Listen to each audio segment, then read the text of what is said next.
Neighbor is doing weird things that are threatening to me. Originally posted to r/legal advice, and the post reads as follows. A few weeks ago, a new neighbor moved in across the street.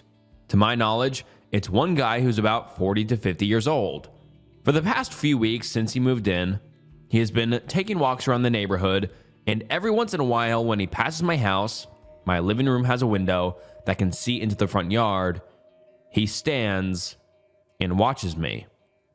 When I go outside to investigate, he just says something to the tune of admiring my shingle work or stargazing. He has used these excuses before. He never comes directly onto my property when he does this. A few days ago, I came home, and when I went to pull the trash cans back from the street, my neighbor is sitting on his front porch with a rifle in his lap in plain view. I ask him if there is anything wrong, and he just nods at me. I went back into my house and called the police. Now, the spot I called the police from was in my kitchen. The only way to look into my kitchen from my window is if you walked up to my living room window and peered to the left. After hanging up the phone, I turned towards the living room and saw my neighbor about 2 feet away from my window, peering in with the rifle. I run into my room and lock the door. After the police arrived, I tell them what happened, and they told me that since he wasn't pointing the gun at me, that it wasn't a threat. The most they can do is trespass him, but by the time they arrived, he left his house. Yesterday, I came home at around 10 p.m. and found a dead fish in my mailbox. Without any evidence, how can I stop my neighbor from harassing me? Can I get a restraining order against him? And first off, before we move on to the comments, I just have to say it's insane the police said he wasn't threatening. I mean, because he wasn't pointing the gun at him. I mean, that's wild. Like, this guy is up against your living room window, peering into your house with a gun in his hand, and the police are like, yeah, he wasn't pointing at you. We can't do anything. Like, that isn't threatening enough? Someone walking up to your window, holding a gun, and wanting to do God knows what, and to add on to that, a dead fish in your mailbox, and the police are like, yeah, we can't do anything. That's wild to me. And now let's get into some of the comments on the post. Someone says, make a police report about the dead fish. Make the police take the report, even if you don't actually know for sure who put it there. You have your suspicions. Tell them. If they refuse to take a report, calmly escalate the matter to an officer with a higher standing and don't leave until a report is taken. Keep all of the police reports you make. And as everyone else has suggested, definitely get a good home security system, preferably with several cameras. Someone else says, I don't know shit about the law, but I'd say you should get a camera installed and probably keen any evidence of things put through your door. Then speak to a police/lawyer to see what your options are. And then the OP said, I'm fully prepared for any future aggression, but I am looking for a non-violent route first. I don't think I had any cause in any of my previous encounters to use force.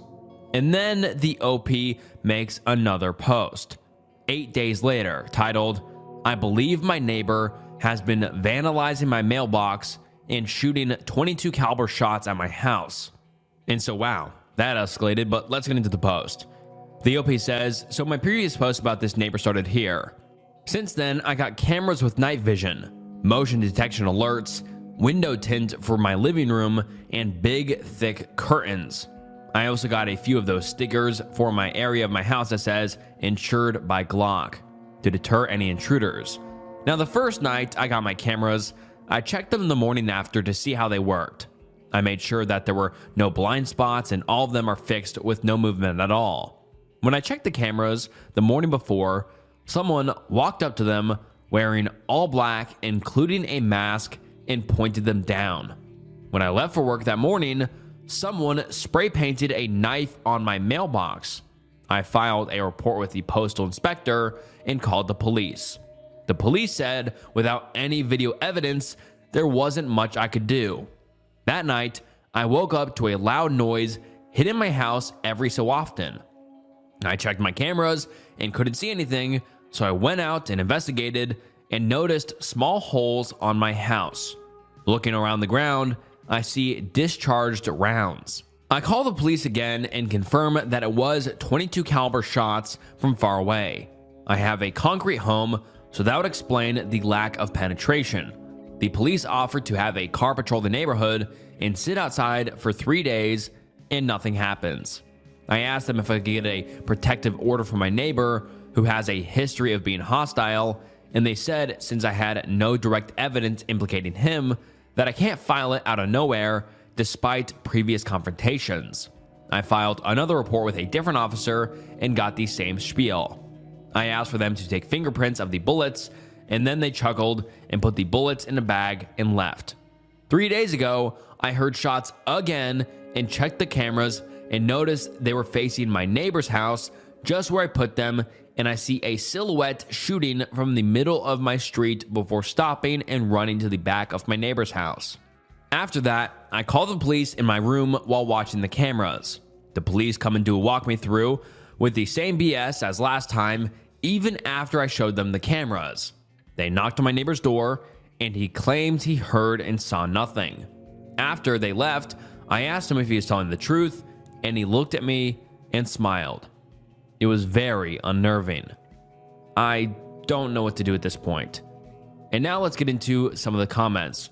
Someone says, OP, a suggestion for you might be to purchase a trail camera, essentially an outdoor camera that runs on batteries and records to a memory card, and try to place it somewhere non-obvious on the outskirts/edge of your property. A few other thoughts. Go to your local county courthouse and actually inquire there to what the requirements are for a restraining and/or no contact order. The police may not be the best persons to ask about if your neighbor qualifies for one. Contact your local chief of police and let them know your property has been vandalized and shot at. Ask if there's anything else that can be done. And I mean, I can't imagine being in the OP's shoes here. They must feel so helpless calling the police, and the police each time are just like, yeah, sorry. Even though you have literally been shot at, have evidence that you've been shot at, and we can't do anything.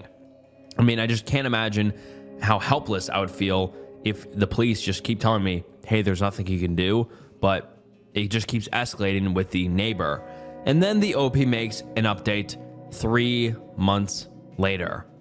And weird enough, he never made a post about it, but he posted about it in the comment section of a post, so let's just read it. He says, this similar behavior is something I suffered over the course of 1 to 2 months in Florida. I made posts in LA asking for help and got reasonably good answers.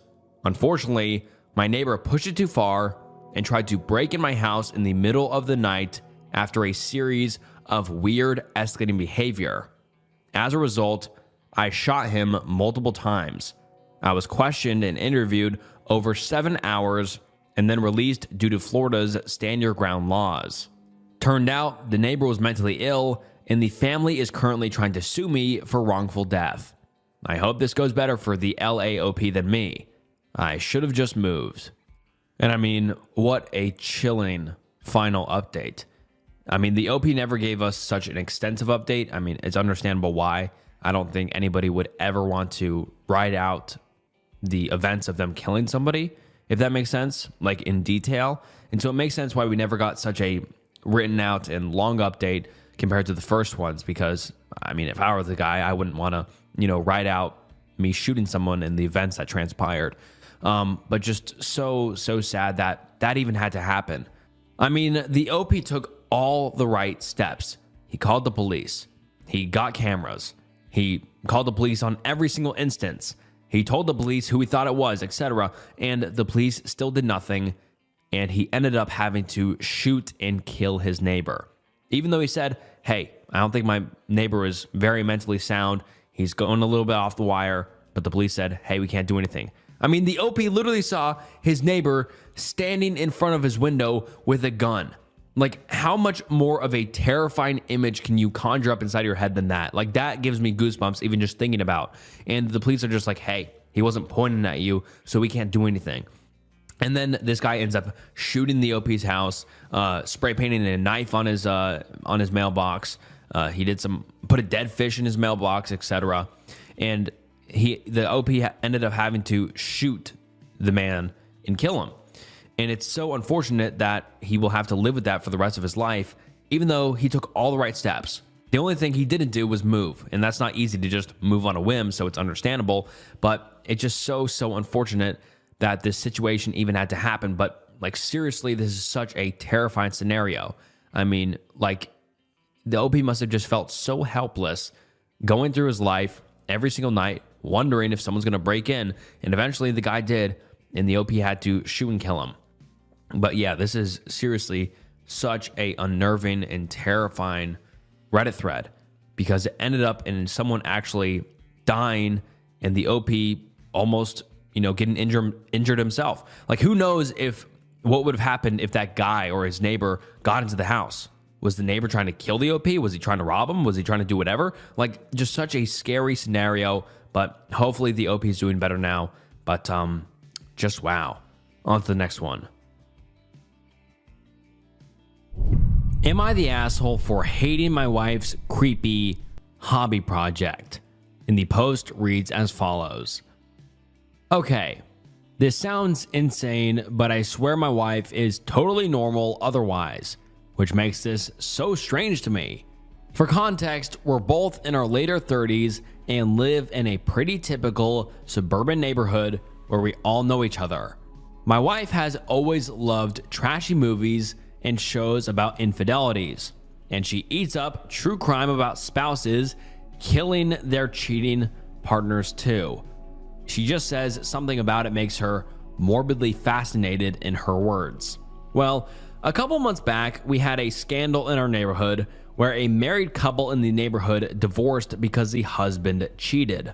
No, there wasn't a murder or anything like that, but she became obsessed with learning every detail from every neighbor. No matter the occasion, be it a baby shower or cookout, she would bring it up hoping there would be any new information. A month later, when I stumbled on the board in her home office, I was doing some cleaning and I found a massive bulletin board facing away, leaning up against the wall. Curiosity got the better of me, and I turned it around to find a literal fucking conspiracy board of all our neighbors' pictures with lines of yarn connecting each other like the fucking Pepe Sylvia meme. I was totally confused and asked what this was, and she told me it was a hobby she had started recently where she would track rumors or likely candidates for cheating on the board. The yarn represented who was possibly cheating with whom. She had clearly gotten all the images on Facebook or some social media and printed them out, and even had a few sticky notes with details. I told her this was creepy and insane, and she said maybe if I was doing it as a man, but she is just having harmless fun as a hobby, and she wouldn't be crazy and try to oust anyone based on rumors. She just feels like a detective. She told me to view it like a creative art piece. I was still super weirded out, but I let it go. I thought about it a lot. Well, every now and then I admit to checking the board when cleaning. But just a couple of days ago, I looked to see that now I was on the board with a yarn attached to a neighbor's wife I am casual friends with. I asked her why she would add me if she thought I was cheating, and she said that it was a different yarn color for potential matches for cheating. She said if it makes me feel better, she was planning on adding herself to the board soon. Well, I got pissed and kind of lost my temper about it. I told her to get rid of the board or our marriage will be in trouble. Things have been super rocky since. Sorry for the long post. I am starting to feel bad and it hit me more than usual this morning. Should I apologize to her? And before you ask, no, I don't suspect her of cheating. Honestly, I wish she was, because it would at least make more sense than this. And now let's get into the comments. Someone says, I really couldn't see it getting weirder until she mentioned adding herself to the board. This is a strange game your wife's playing, and it seems like an unhealthy obsession with infidelity. Someone else says, obsession is not healthy and isn't a hobby. She's borderline stalking people because of some weird obsession with the concept of infidelity. She needs therapy. I wouldn't have stayed for a second if my husband did this creepy shit. Someone else says, I am a big fan of true crime myself and can be nosy about neighborhood gossip, but I would use my yarn to crochet stuff while I watch or listen to true crime YouTube channels. It's absolutely creepy for her to print out pictures of your neighbors and then speculating about you and another neighbor. You don't have to be okay with whatever your spouse does. I would have done the same thing if I was in your shoes. So it seems like everybody is on the same page and says, this is really weird. And now the OP gives us an update. Let's get into it. Anyway, Jesus Christ. Firstly, appreciate all of the concern and NTAs. It gave me the courage to approach her and tell her that while I may have overreacted by threatening our marriage, I think it is a creepy thing to do. She apologized and said she would get rid of the board. I thought we were good. Literally, 2 days later, shit hits the fan. Our happily married next door neighbor finds a woman's bra under the bed that does not belong to her. It doesn't take long for the whole neighborhood to find out. Well, my wife is giddy, like jumping up and down for joy. She shows me the board, which she still didn't trash like she promised, and of course, the husband was marked with yarn, meaning he was likely to cheat. She told me the board was accurate after all, and maybe she should keep her hobby around. I was definitely suspicious, so I looked at the board again later. It looked different from the last time I saw it before the latest scandal. Instead of the yarn connecting to another neighbor, the cheating husband's yarn connected to a post-it with a question mark. Firstly, it was the only question mark there, and I swore it wasn't there the last time I saw the board.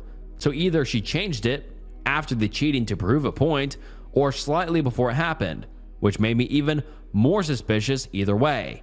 Now I felt like I was the detective and I was going crazy. I went over to the cheating husbands to ask a few questions. The wife was staying at her parents', so it was just the two of us. I asked him if he actually did it, and he said no, he would never. Then I asked if my wife had been over recently. He said one day, while you were at work, his wife asked her to water a plant they had while they were both away and told her where the key was. So yes, I immediately raised an eyebrow. I asked if he still had the bra, and he was getting nervous and told me not to get the wrong idea. I said don't worry. He still had the bra, and I looked at it.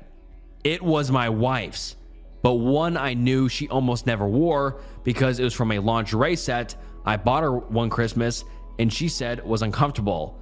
I told my neighbor I needed to talk to my wife and ran out, but I told him not to worry. I approached her with the bra and asked her what was going on. She played stupid, but I told her to cut the BS. I asked if she had either cheated on me with him or planted it there. Either way, she was in trouble. She confessed to planting the bra and said it was to make me admit her hobby was valid or something. Holy shit, this woman's crazy. I flipped on her. I said this was worse than her cheating on me because instead of ruining just our marriage, she ruined our neighbors and ours. I demanded she call the wife and admit to everything, even sending pictures of the board. Oh my God, this is insane.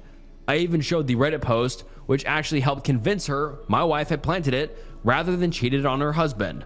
Well, they made up, but now I have no idea what to do. I am barely speaking to my wife, and it is only a matter of time before the entire neighborhood figures this out. I seriously need advice. Holy shit. That is one of the biggest turns I was not seeing that at all. I thought that maybe the wife was or the bra was going to be mistaken for something and they didn't end up cheating, or even if they did, but I was not expecting for the OP's wife to plant a lingerie or a piece of lingerie under the pillow to sabotage their marriage, to prove her hobby is correct. Like, seriously, that is so utterly ridiculous. I don't even know what the OP should do at this point. I mean, to be honest, like, yeah, like, what do you even do after that? You're just like, holy shit, my wife is crazy. And the OP gives us an update a few months later, and I was not expecting this. And it takes a lot of fun out of the previous post we just read. I mean, I was a little bit giddy and amped up because I was just like, that's insane and that's wild. I was never expecting that. But yeah, this next post is equally as wild. Let's get into it. It's been months since the last update. I'm sorry, I've been busy. Long story short, my wife is in a mental health facility. After what happened previously, I did not speak to my wife for a while. I tried to stay working or out of the house as often as I could. Well, a few weeks passed and time made it seem like less and less of a big deal. Finally, my wife offered to take me out for a very nice dinner and make things up to me. She told me everything was behind her, and while I was avoiding her, she had actually started online therapy to get help and realized now what she did was wrong. I really believed her, and we had a great night. One thing led to another, and yeah, LOL. It took about 2 days after that for her to get a pregnancy test, and she texted me the positive result. Yeah, I know some of you already think I'm a fucking moron, but it had been a rough year, and this made me really happy. I started getting very excited. We started talking about turning my home office to a baby room, looking up ways to prepare, booking appointments, planning a shower, etc. A really fun but whirlwind weekend. Unfortunately, she told me the first ultrasound was at a time I had to be at work and she would have to go alone. Really bummed me out, and I asked her to reschedule, but she said it was the only availability. Well, that next week she went and I waiting for an update or pictures or anything. Nothing. She came home and was super quiet, and I flipped out and got super worried that the worst had happened. I told her I understood she was probably in a lot of pain about something, but she had to tell me. She finally admitted no, it wasn't a miscarriage, but she was actually pregnant for longer than she thought. Longer than the last time we did it. She actually got pregnant during the time I was avoiding her. Obviously, I was so mad and upset, and I couldn't understand why she would do this to me. But then I realized all the signs were there for so long, and all the comments telling me she was probably cheating was right. But I tried to keep a clear head for at least a second because I really love my wife, and I couldn't believe it. I asked her who it could have been, and she actually said she didn't know. She said she hadn't done it with anyone during the time I was avoiding her. She swore it and also didn't know what this meant. I thought about it and realized if she was really pregnant for that long, her tummy should be showing, and it wasn't. I decided to call the place and ask them to confirm what they said. My wife told me it would be a waste of time, and she promised she heard them clearly. So I didn't do it that night, but I couldn't sleep that night without hearing it from the doctors myself. I called the clinic she told me she went to that day before in the morning and asked them to confirm the results. They told me something worse than I expected. She had no visit. She was never there. I didn't understand that at all. Before I talked to my wife again, I did what I should have done in the first place and reverse image searched the pregnancy test image. Yeah, it was on Google from a random years old Facebook post. I was actually really mad at my wife and could not believe she would put me through all this. I confronted her about the pictures and that I called the place and there was no appointment. I told her she had a pattern of lying and this was probably the end of our relationship. But she responded in a way I didn't expect. She burst into tears and went manic, which I did expect, but then said that she had cheated on me and really was pregnant and that I made this up in my head because I couldn't face what she did to me. She said she felt like the devil and the mustache man from World War II and started sobbing and literally screaming at the top of her lungs. She locked herself in the bathroom and told me she was going to commit S-word over what she did to me. I couldn't get the door open and freaked out. I called the cops and they broke the door down. She was not hurt, but she was really out of it. They took her to get a mental evaluation and she told them everything there.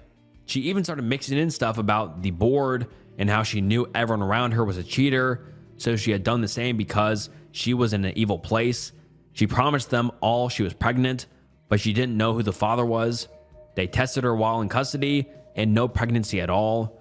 They told me she was likely suffering from a form of schizophrenia and actually genuinely believed what she was saying, and likely always had to some level, but it seemed to be getting worse. They said she had a symptom called self-accusation and needed help. Well, I got her in a facility last week and she is safe. They are making a little progress. I do not think she thinks she is pregnant anymore.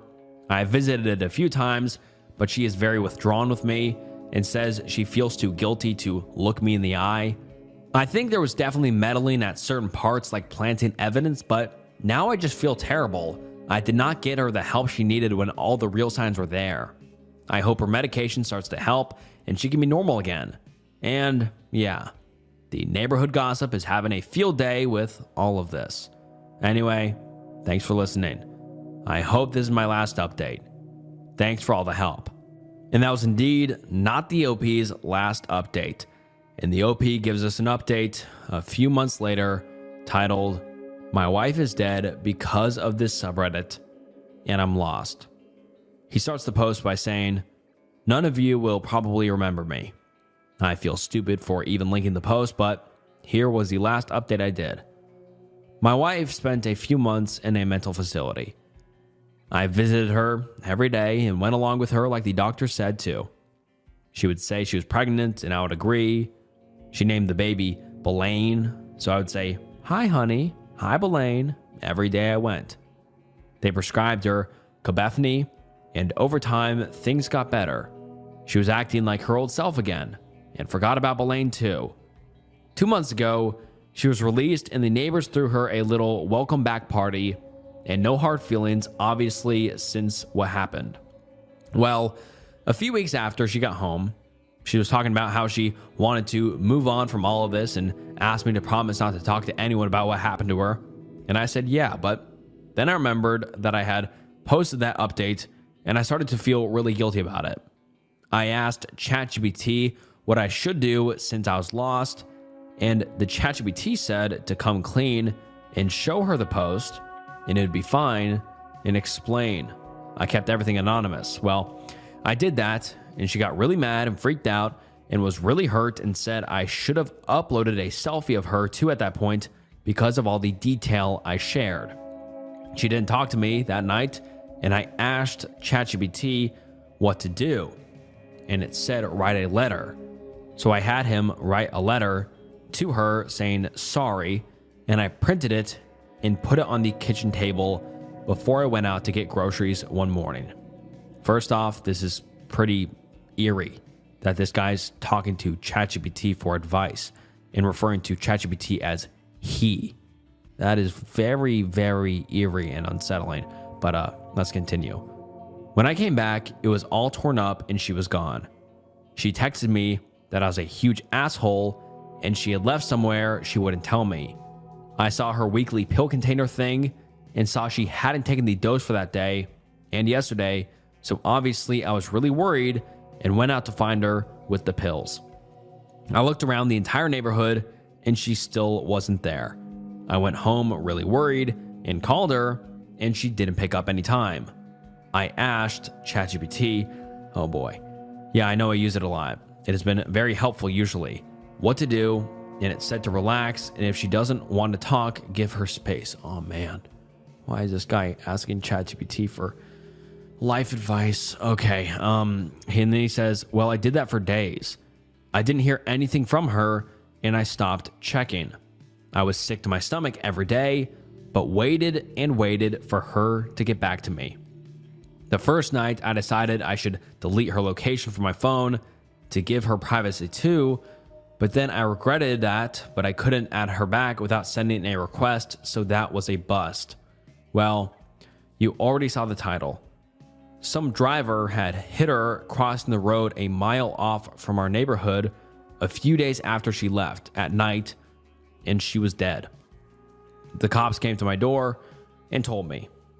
They said the guy wasn't drunk, and he said she was basically laying down on the road and he couldn't see her at all. Obviously, I pressed charges because he fucking killed her, but I don't just blame him. I also feel like it's my fault for showing her the post and making her leave, but also I feel like it's your fucking fault for this too, and this whole subreddit is to blame. I'm really mad at everything. I barely eat or sleep in the past few weeks, and I don't know what to do.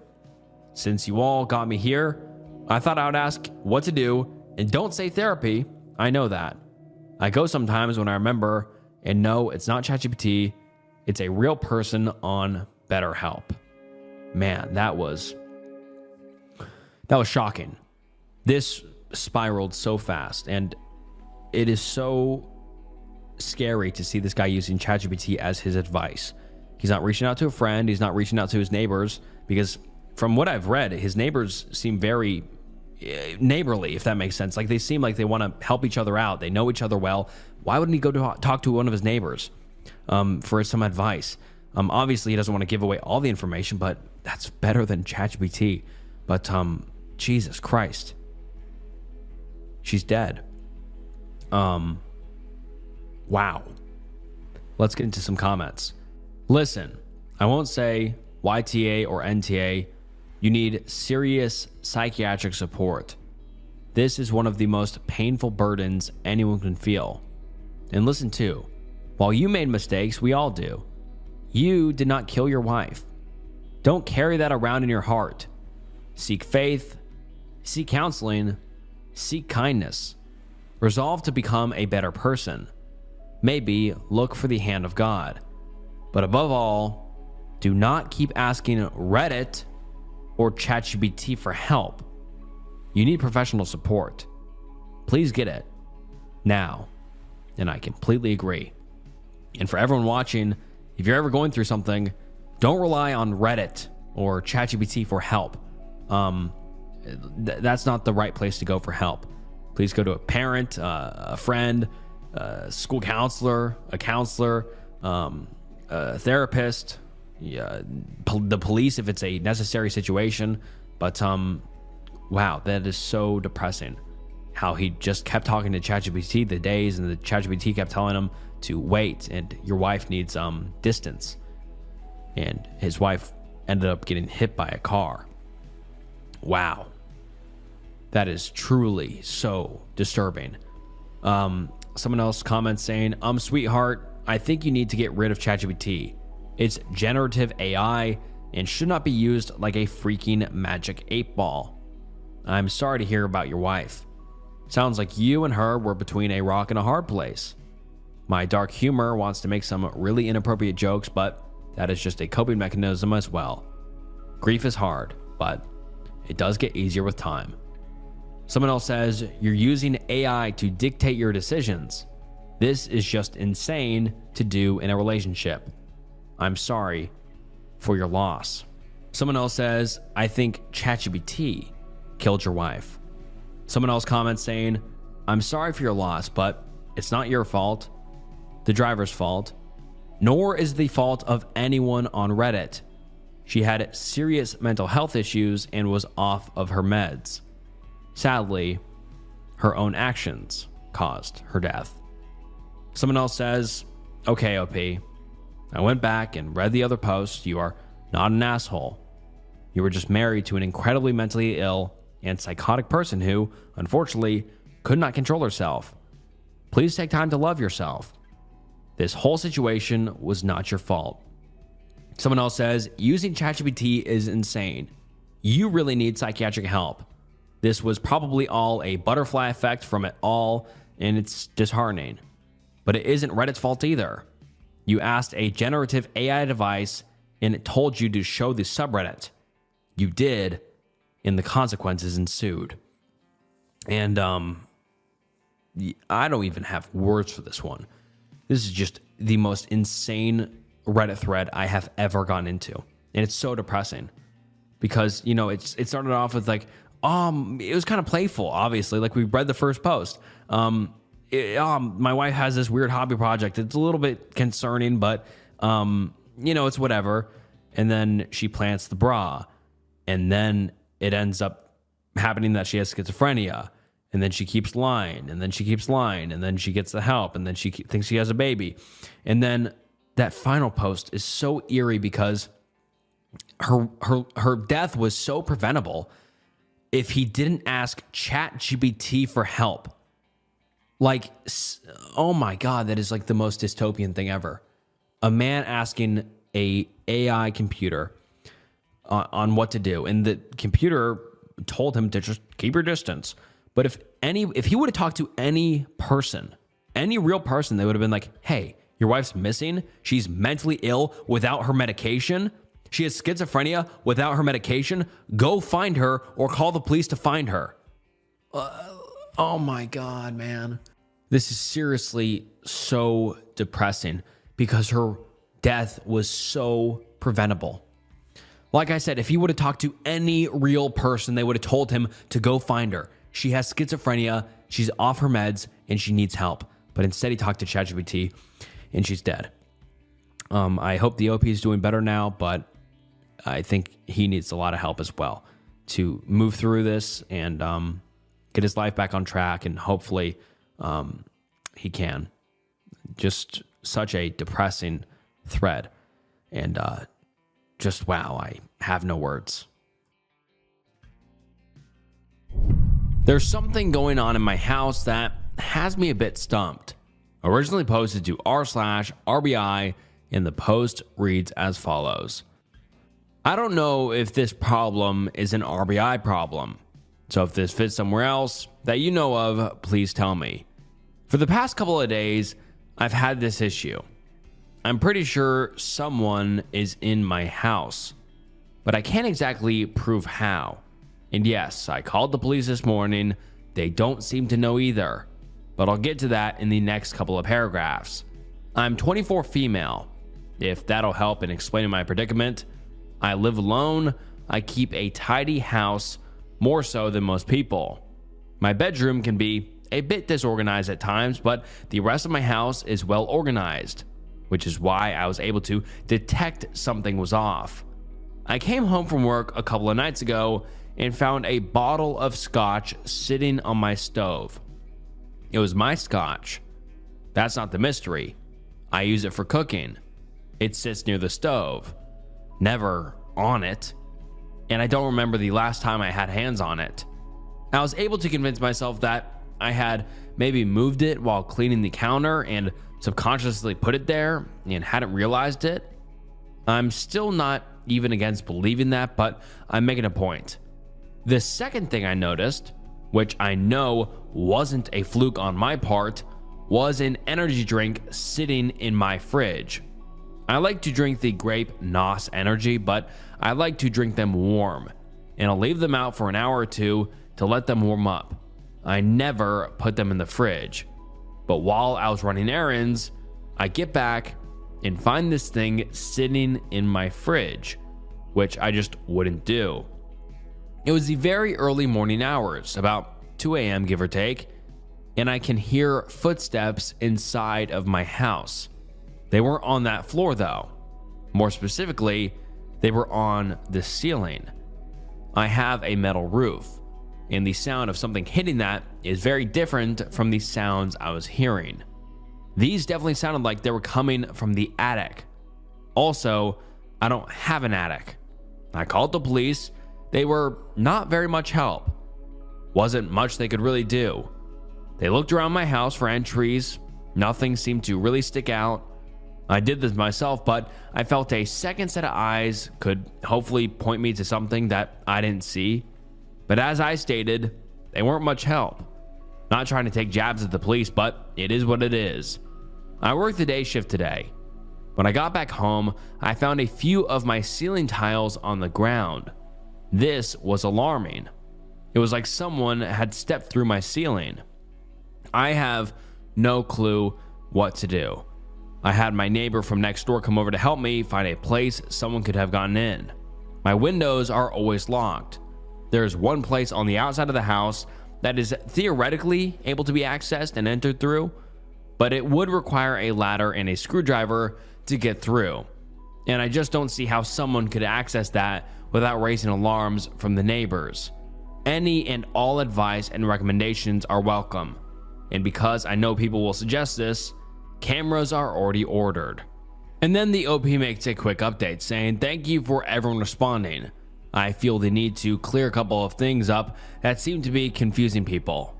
First, I was in a jumpy state of mind when I initially wrote this, and I'm realizing that I wasn't clear in explaining some things. I've addressed it in many of the comments, but I'll address it here to hopefully be more informative. The "I don't have an attic" comment was a poor choice of words. I mean that there doesn't appear to be any way up there that anyone has been able to find from within the house.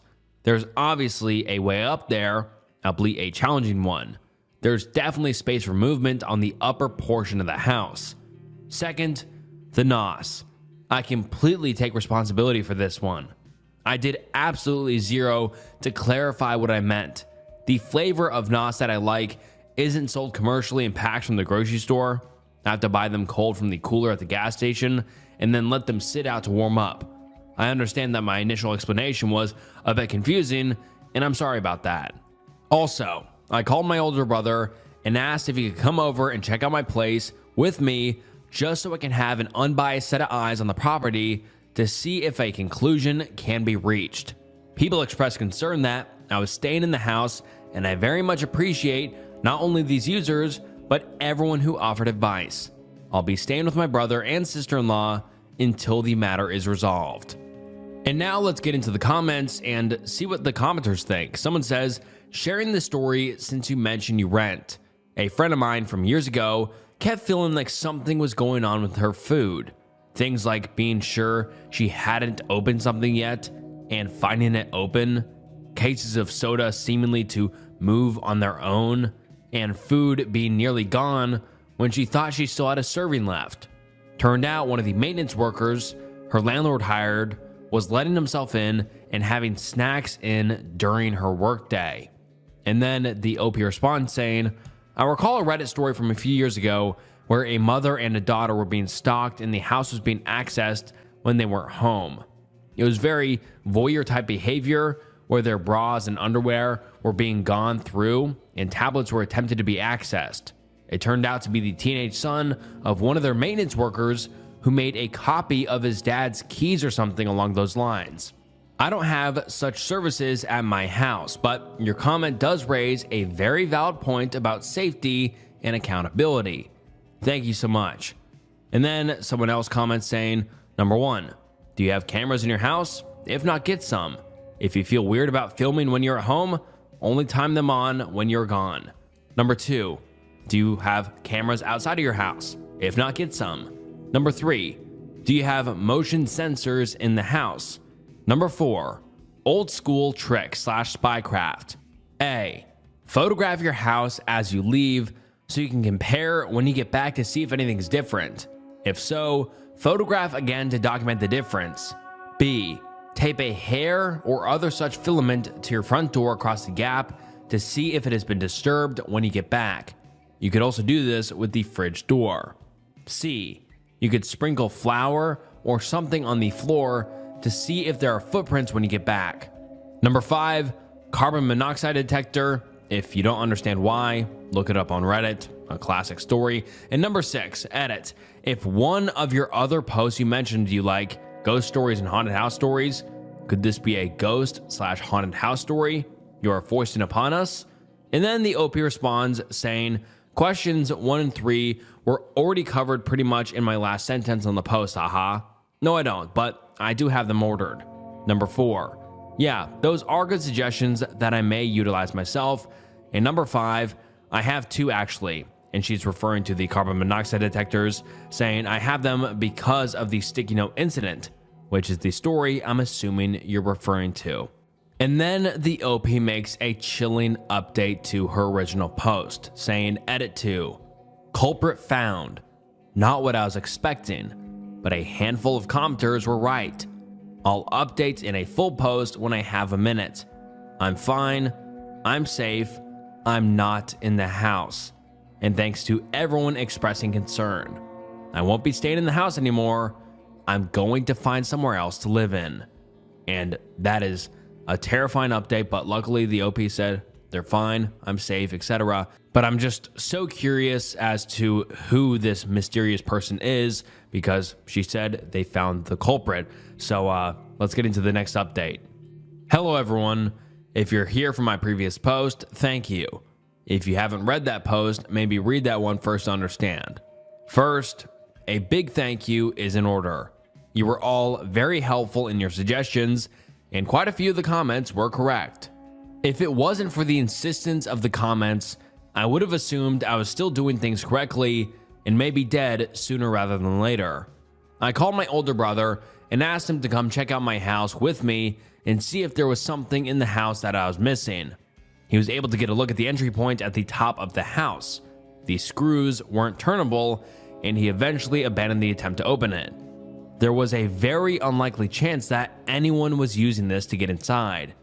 But the scarier part is coming right now. Carbon monoxide was a big thing recommended as the culprit in my original post from the comment section. I informed most users that I have not one, but 2 carbon monoxide detectors in my home. I was very convinced that wasn't the reason behind it. But my brother had decided to check my fuse box, which is located on the outside of my house. One of the fuses was turned off. It just so happened to be the fuse that was powering the outlets behind used for the carbon monoxide detectors in my house. He said with the recent freeze, it was possible that the fuse had frozen and then switched off gradually once the ice had thawed during the day. I don't know about all that, but it sounds plausible enough. Finally, once the fuse was turned back on, he recalibrated my carbon monoxide detectors. I admittedly don't know how to do this, and they were higher than normal levels of carbon monoxide detected in the house. With the heat running and without proper ventilation, I seem to have been doing these strange things in an altered state of mind, or just downright hallucinating. As for my ceiling tiles on the floor, I don't know, but it was near a closet. And when I looked at an old picture I had taken inside of the house when I was first trying to rent the property, I noticed a picture of the tiles hanging loosely from the base. It must have been one of those things that my brain defrags as irrelevant information and never fully noticed it. The falling was seemingly just a natural occurrence, and my brain conjured up further paranoia to fuel my delusion of an intruder. So that's it. Mystery solved. Thank you everyone for your helpful suggestions and concern for my well-being. It did not go unnoticed by me, and I apologize for wasting the community's time. I'm also going to get checked out tomorrow. I feel fine and I've been breathing natural air for a few hours now, but I'd rather be safe than sorry. Sending everyone really big hugs of gratitude. And this seems to be a very common reoccurrence. People's carbon monoxide detectors make them go a little bit crazy. And this is like the 5th story I've read now where the carbon monoxide detector is to blame and carbon monoxide as a gas is to blame because yeah, it will make you hallucinate, it'll make you crazy, and guess what? It can also kill you. A carbon monoxide leak in your house is very, very, very dangerous. And so please, everyone watching, make sure you have a carbon monoxide detector in your house or apartment because, you know, you could either go a little bit crazy like this lady, or you can literally die from it. And they're like 15 to 20 bucks on Amazon. Just buy one because it's much better to spend that money, get it installed, spend that time getting it installed than not waking up one day, because that happens to a lot of people every single year. And I have read literally 5 stories now on people who go crazy because of a carbon monoxide leak in their home. So yeah, this is just a very common reoccurrence, it seems now. And luckily, the OP didn't have some crazy guy going through her house and leaving stuff out that wasn't supposed to be out. But very, very concerning. But she's very lucky that she survived because this could have been a lot worse. But like I said, it's also good that there isn't a crazy guy going through her house or living in her attic or whatever. But very interesting thread. And on to the next one. I think my new landlord is schizophrenic and I'm running out of money. And the post reads as follows. For background, I, 29 female, have been really struggling with depression and grief for the last year and a half since my mom passed away. I ended up quitting my job about 2 months after she passed because my mood swings were unpredictable and I had received a large sum of money from the sale of my late grandparents' house.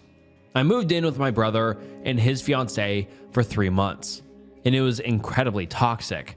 I ended up going into an inpatient mental hospital, and they threw me out and changed the locks. I stayed in an Airbnb for 2 weeks until I found someone who was willing to rent to me while I technically had no income. I'll call her Susan. Susan called me very excitedly after I responded to her listing on Craigslist. It was a half duplex, 3-bedroom with a front porch and a yard for a very reasonable price, so I was excited too. I drove an hour to meet her and toured the apartment, and I loved it. It just needed a good cleaning. I ended up signing the lease the next day, and she chatted with me for over an hour. She's 67, has leukemia, and her husband passed away a few years ago. She has a son that lives a few states away and doesn't talk to her very often. She seemed to switch topics rapidly, but I just figured she was older and lonely and was excited to be talking to someone new, so I didn't think anything of it. Cut to a few days later. I moved in the day before and I hired cleaners. She'd been trying to clean the place herself, but her idea of clean and my idea of clean are very different. Plus, she shouldn't be doing that kind of physical labor. I told her about it already, and she seemed grateful and promised to reimburse me. The cleaners arrive, and she starts screaming at them. "I told you to never set foot on my property again. You have 10 seconds to leave." I came out on the porch and tried to calm her down. I said, "Susan, these are the company I hired to come clean." And she turned on me. "I told you what she did to me, and you hired her. Am I going to have to evict you next? I spent the last week cleaning, and you hire cleaners?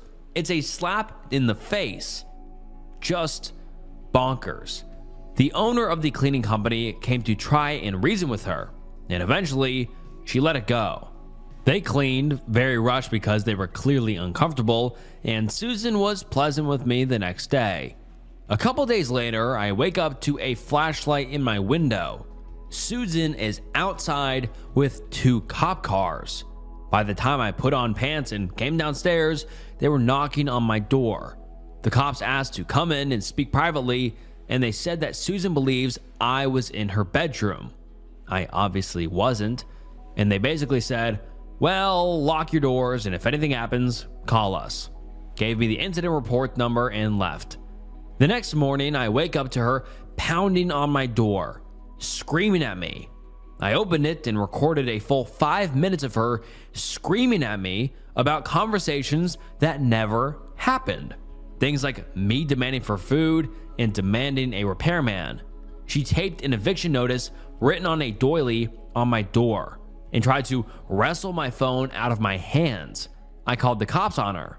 They came and told me to change the locks. She can't evict me without going to the courts, and told us to keep our distance. Since she has a key to my apartment, I put a heavy air conditioner in front of the door that night, and when I woke up, it had been pushed in about a foot. So now I have a chair wedged under the knob.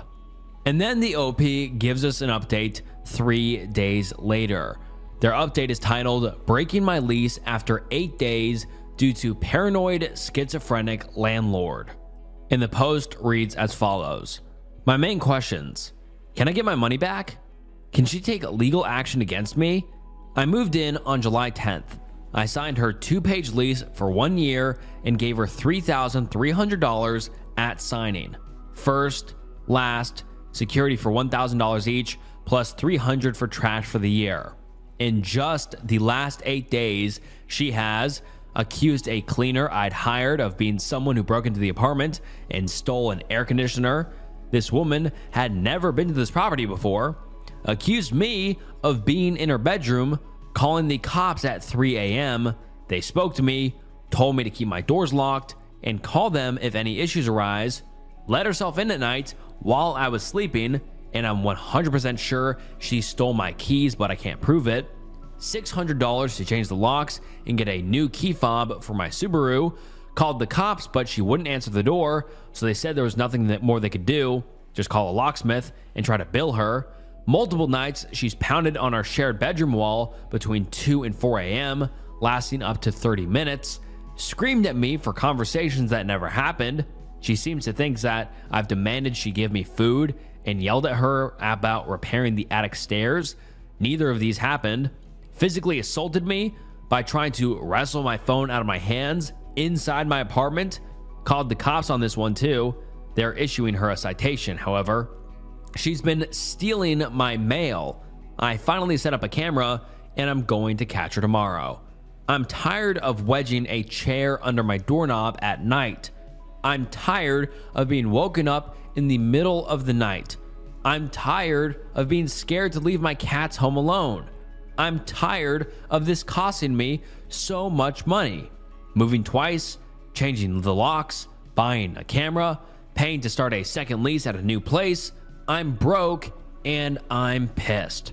I can move into a new apartment as early as Monday, but I'm unsure how to proceed. Can I write a letter to her asking to give me my money back or else being legal action? Or should I go straight to getting a lawyer? Please, help.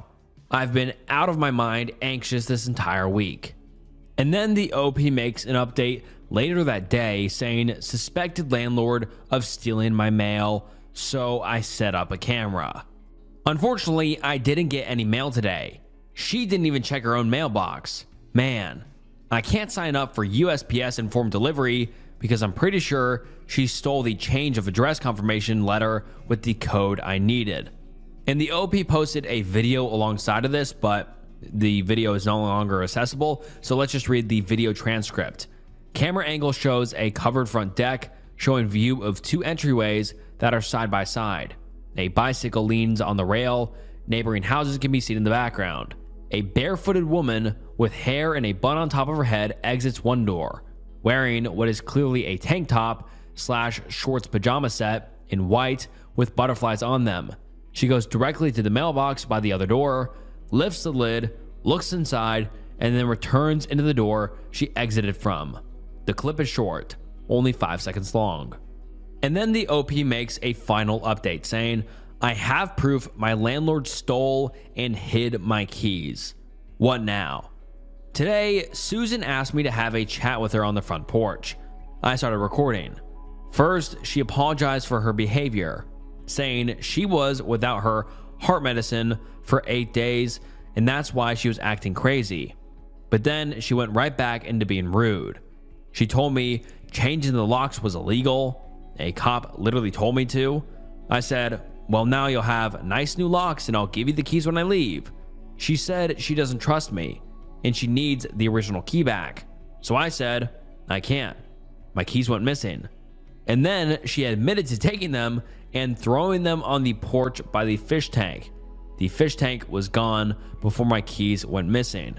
Later, she showed me that they were in a bush in front of the porch the whole time, and I recorded this too. But here's the problem. I asked her when she took them, and she thinks she took them out of my hands. This never happened. She also thinks she took them because she was mad I changed the locks, which obviously wasn't the case. I changed the locks because my keys were missing. What can I do here legally? I have video of her admitting to taking them and hiding them, and also video of her digging them out of the bush, but she's insane and doesn't have good memory. It's her word against mine about when she stole them. I'm 100% sure she came in at night and took them. She claims she took them out of my hands. And then the OP makes one final update saying, I'm getting the keys to my new place on Monday and I'm getting the fuck out. And then a few days later, she makes a post saying, yes, I'm out and safe. Thanks for asking. And that is the last we have heard from the OP, but God, what a nightmare. The OP informed us on how horrible her year had already been. Her mom passed away and she was just having a really tough time personally. And then she gets her own place finally, and it's a paranoid schizophrenic landlord and breaking into her house, stealing her stuff, calling the cops on her. I mean, I just feel so bad for the OP here. Like they just could not catch a break. But luckily, it seems like they finally caught a break, got a new place, and hopefully all is well there. Hopefully the OP got their money back and all that. But yeah, we have not received any more updates, but I wish OP the best, and I hope everything's good now because, God, that was just a series of disturbing events. I found my brother-in-law's Reddit account, and I'm genuinely terrified for my family. And the post reads as follows. First and foremost, I will not be sharing brother-in-law's username. I know this will cause most people to call this post fake, but his account has a lot of private information about many members of my family, including what are essentially dox bins and other private info. He does not know I know about this account, and I don't want anyone to go to his account to leave comments or message him. I'm 21 female. My sister, Jane, who's 28 female, has been with John, who's 27 male, for 2 years. I found his account totally randomly. I Googled his name as he's a journalist and found a Reddit account with the same name.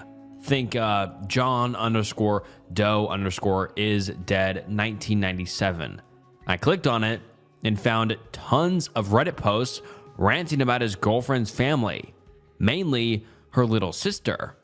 At first, I thought I just came across a random disturbed individual, but clicking on the posts revealed much more.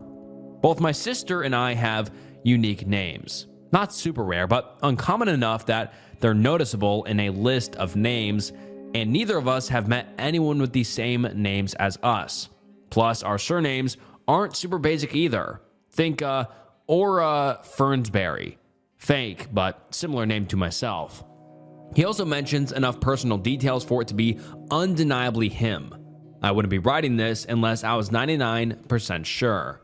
The posts are all either posted to vent/rant subs or straight to his Reddit page. They all have like 0 to 3 upvotes and a few comments spread across from what I can tell to be 100 posts. They're all mostly complaining about Jane, me, or our mother. The most concerning post is about me though. I have a varied past with men, mainly influenced by SA.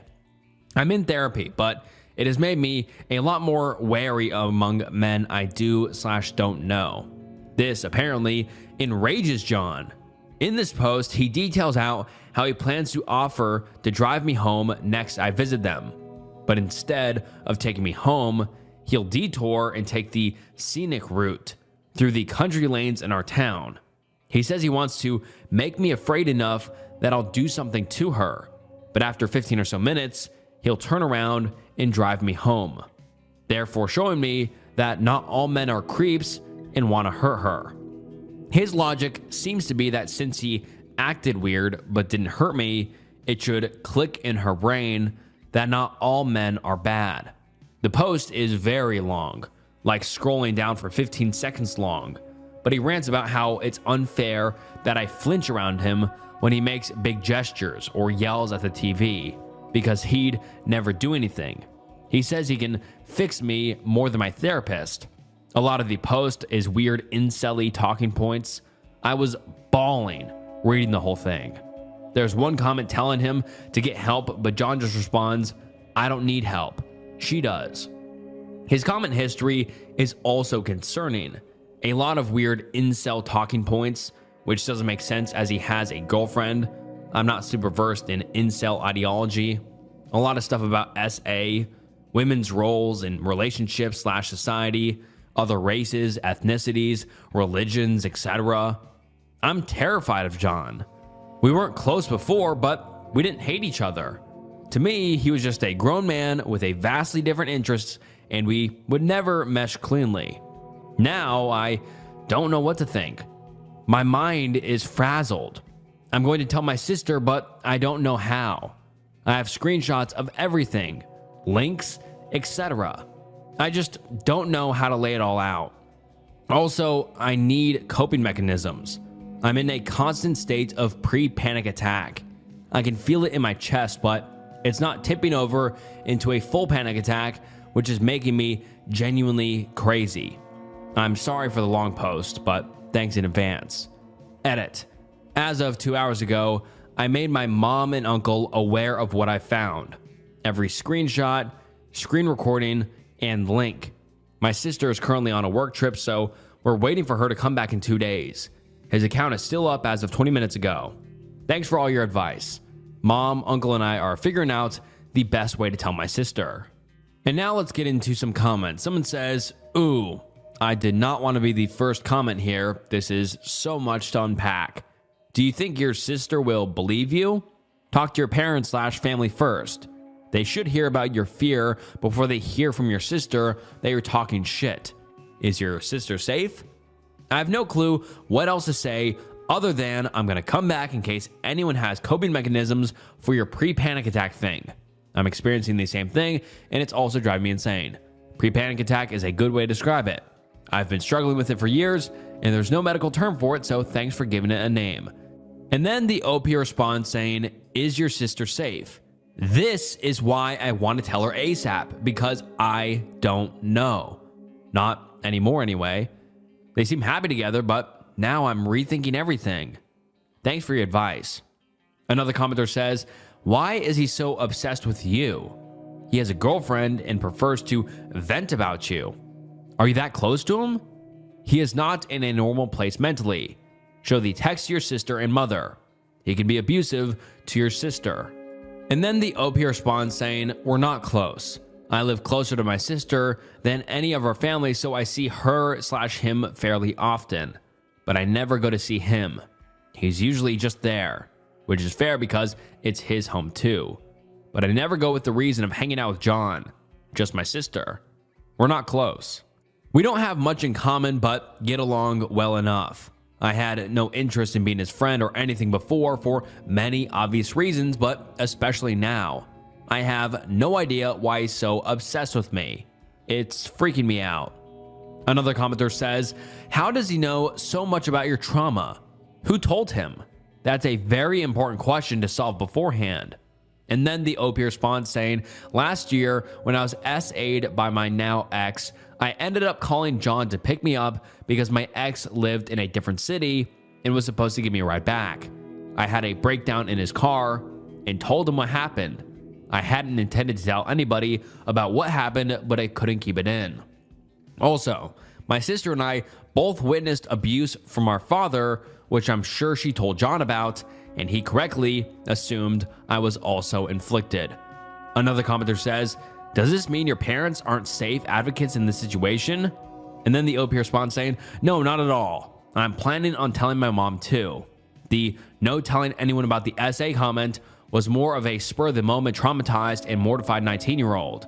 And then the OP responds to a troll saying, but I don't think all men are evil.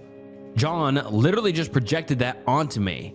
He wrote that assumption in a post where he detailed graphically how he wanted to make me fear for my own safety to fix me because he's upset I have trauma and CPTSD. And I'm somehow as creepy as he is and terrifying. I would love a deep dive into how you can go to that conclusion, because reading some Reddit posts don't feel the same as what John is doing/planning to do. And then the OP gives us an update about 2 months later, and the update reads as follows.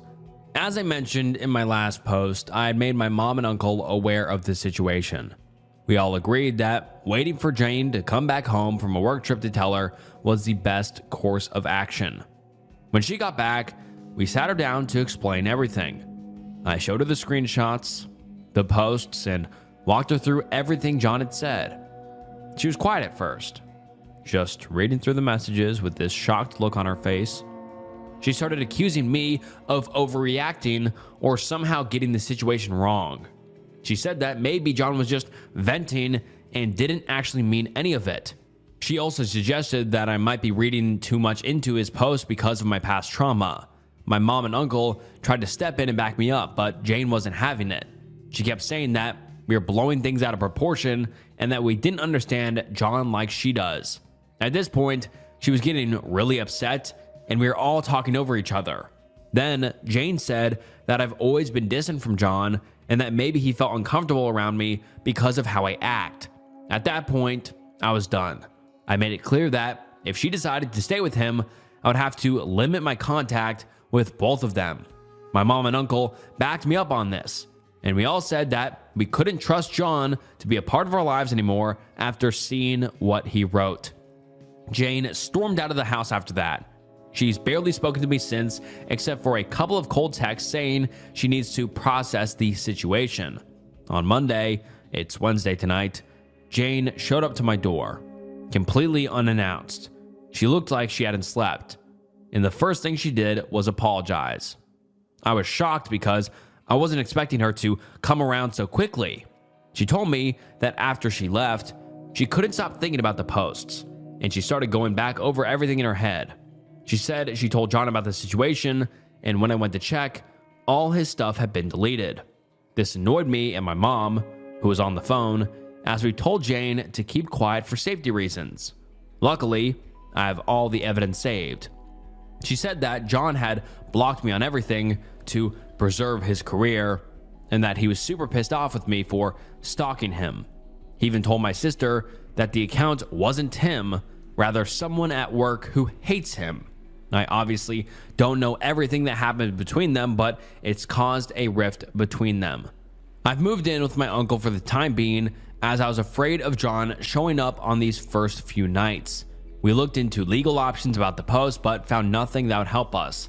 My uncle said he's going to help me get in contact with his work, but I'm scared of John's reaction if I did that.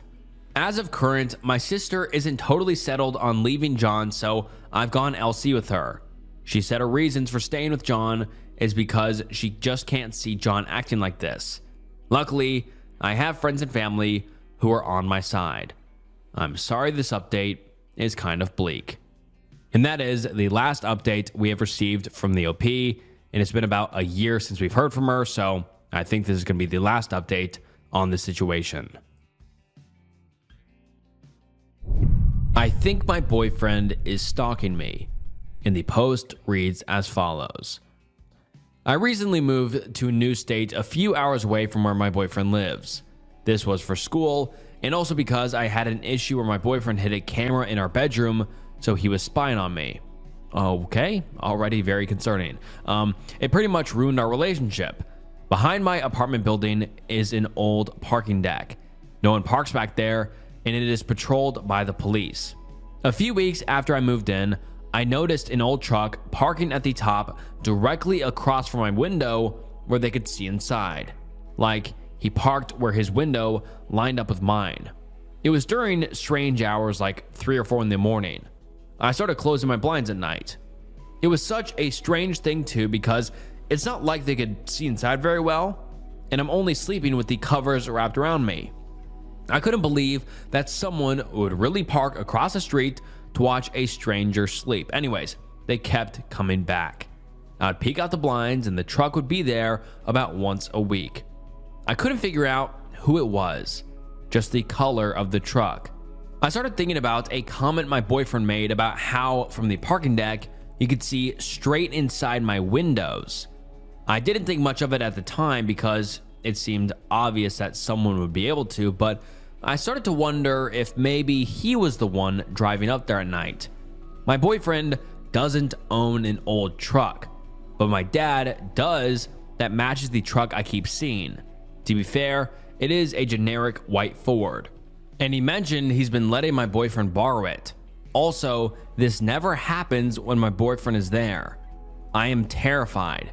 I do want to break up with him, but now I'm afraid that the stalking will get worse. I'm hoping it's a weird stranger, but for reasons, I do believe it's him. And to be honest, I mean, I don't know why she's wishing it's a weird stranger, because either way, it's concerning. I think whether or not it's her boyfriend or a weird stranger, it's equally as concerning. And to be honest, she should call the cops when he's there next, or when the stalker's there. But now let's get into some of the top comments. Someone says, that is a lot to unpack. How many weeks? You then decide to close blinds? Who doesn't know dad's old truck? I don't know why someone would just watch someone sleep.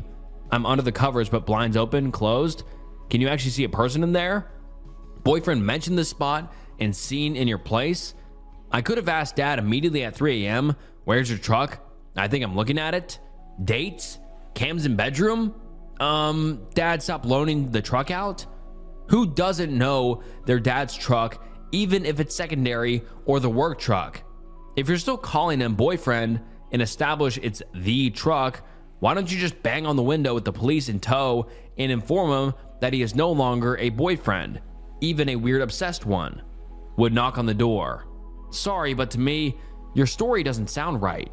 Whether this is real or not, please try and get the help you need. And then the OP responds to the commenter saying, well, to clarify, when I first saw the truck, I thought someone just parked there for whatever reason. I closed my blinds, then I opened them the next night. When I saw the truck again a couple weeks later, I thought it was weird again and kept them shut, this time for weeks. The same night that I finally felt comfortable to open them again, I saw the truck was back. I took a picture and could make out a person sitting in the seat, but it's not detailed. I also can't see the license plate because of how they are parked. It's just a generic white Ford truck owned by many people, which is why it took me so long to think about my dad's truck and the possibility of it being him. And then the OP gives us an update saying, I'm happy to say he is now my ex. He did not take the news well and broke my phone, which is why it took me time to update because I had to get a new one. I did confront him about the stalking. He told me I was crazy and said that women don't know cars, so it could have been a white van instead of a white truck. He also said the person might be working or busy doing something. He was unconcerned about the situation, so either it was him or he doesn't care that someone is looking into my windows. I told him the next time I was calling the police. Either way, it has stopped. I'm 90% sure it's him because of these stupid excuses. Who drives to an empty parking garage and parks directly across from someone's window to work instead of all the other empty spaces and floors that aren't facing my window? I talked to my dad, and my boyfriend has been borrowing his truck for months now. Apparently, he told my dad it was for work, so I did speak to my dad about taking his truck back. As for why my dad lent out his truck, they live in the same town. I am the one who moved away to a new state by myself. I've checked my bedroom for hidden cameras. There are none that are obvious, but I feel like there could still be one. If anyone has tips for finding hidden cameras, let me know. And I mean, there's just so much to unpack here. I mean, in the first post, the OP said, we had an issue where my boyfriend hid a camera in our bedroom, so he was spying on me, and they were still together. I mean, that's concerning enough, and so obviously she's concerned about another one. And I think it's crazy how her ex-boyfriend said, girls don't know trucks, so it might be a white van instead of a white truck. I just thought that was kind of funny because it's so ridiculous. Oh, girls don't know cars. It could have been a white van. Doesn't matter. I don't know. That's just funny because you can just tell how ignorant and stupid this boyfriend is, who's obviously stalking the OP. But let's get into some comments here. Someone says, please go to the police and lodge a report. You need to create a paper trail in case this escalates. You often need multiple incidences on record before the police will do anything. Consider getting some Nest cameras to record the area outside and around your front door and bedroom window. Just because it has stopped doesn't mean he might not start up again. Take a few proactive steps now to protect yourself just in case. Be safe, OP. And I completely agree, because if this guy was stalking her before, he's not going to just stop. Like, these guys usually keep going unless they get in big trouble. So the OP has to be very careful with how they approach it, and they need to protect themselves by, like the commenter said, getting cameras, etc. And someone responded saying this, and go to a domestic violence shelter, even if only for the paper trail and contact of someone who can step in and help you if his behavior escalates. Now that you've left him, there is a very high chance it will. Someone else comments regarding the cameras saying, many cameras emit infrared light. There are apps for phones that can help you discover these lights. Plus, you may want to seek a counselor because this is a traumatic experience and paranoia can be debilitating if not treated. Best of luck to you. And then everyone else is saying how idiotic he is and how scary it is because, yeah, very scary. And unfortunately, we have not received a single update ever since this final update, so I don't know. I don't know what happened, but to be honest, I wouldn't be surprised if the OP's ex-boyfriend kept stalking her, because if he sat out there every single night for weeks, like, he's not going to just stop. now that she confronted him. And he might even be like more motivated now because she broke up with him. So he might be more motivated to stalk her and do whatever he's doing. Very creepy. And I just hope the OP is safe and well. And I hope the situation did not escalate. And I hope she listened to some of the Reddit commenters' advice and went to the police, let them know to create a paper trail. But anyways, hopefully she's safe. And on to the next one. I found a hidden camera pointed at where I breastfeed my baby. God, that is terrifying. But now let's get into the post. I'm honestly kind of freaking out right now. For context, I'm a teen mom to my 7-month-old daughter. I recently started nannying again because I needed the income, and I took a job that wasn't ideal. 2 kids in my neighborhood for $16 an hour. I used to study child health and development in college before I dropped out to raise my daughter, and I've got about a year and a half of nannying experience. I found this family on Care, and looking back, there were so many red flags. She had no profile picture. She refused a phone interview, saying she only does in person because she can tell character better that way. She used military time for everything, so I assumed she was ex-military. She's not. And she insisted on meeting at school, not a coffee shop or anywhere public, I suggested. She was 15 minutes late and showed up in short shorts, no bra, slippers, and high socks. Not exactly the strict, polished person I expected based on her tone over text. She had 3 kids, 6 female, 4 female, and almost 2 male. The interview actually went okay, and because she lived nearby, I accepted the job on the spot. She mentioned paying me as a 1099 contractor, which is illegal for household employees in my state, so I told her she'd either need to do under-the-table cash or a proper W-2. She chose cash, but refused to sign a contract because she didn't want paper trails. Another red flag I should have listened to. During the interview, I specifically said no secret nanny cams. She told me she only had 2 cameras, both in her kids' room, which I am completely fine with. But then weird comments started happening. One day, I served the kids some fruit that was already cut up in the fridge. Later, she mentioned, "You forgot to wash it." Another time, she brought up a snack I had packed for my daughter, one I never left at her house. She mentioned me wiping down her counters with a reusable towel, something she couldn't have known unless she was watching me.